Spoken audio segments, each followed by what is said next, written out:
Hi friends, welcome to up and down Tamil. இன்றைக்கான புதிர்கட்டங்களுக்கான குறிப்புகளுக்குள்ளே போகிறதுக்கு முன்னாடி மறக்காமல் நம்ம channel up and down Tamil சேனலை சப்ஸ்கிரைப் பண்ணுங்கள். சப்ஸ்கிரைப் பட்டனை கிளிக் பண்ணுங்கள். பக்கத்தில் பெல் சிம்பிள் ஒன்று வரும், அதையும் கிளிக் பண்ணுங்கள். ஆல் அப்படிங்கிற ஆப்ஷன் இருக்கும், அதை கிளிக் பண்ணி வச்சிட்டிங்கன்னா நான் போடக்கூடிய வீடியோஸ் வந்து உங்களுக்கு மேக் பண்ணுறது எல்லாமே உங்களுக்கு நோட்டிஃபிகேஷன்ஸாக வந்துடும். மறக்காமல் இந்த வீடியோவுக்கு ஒரு லைக் பண்ணுங்கள், ஷேர் பண்ணுங்கள்.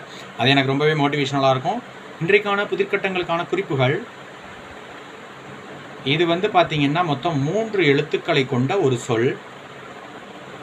முதல் எழுத்துக்கு நீங்கள் திரையில் பார்க்கக்கூடிய த அப்படிங்கிற எழுத்து உங்களுக்கு கொடுக்கப்பட்டிருக்கு. எளிமையாக விடையை நீங்கள் கண்டுபிடிக்கணும் அப்படிங்கிறதுனால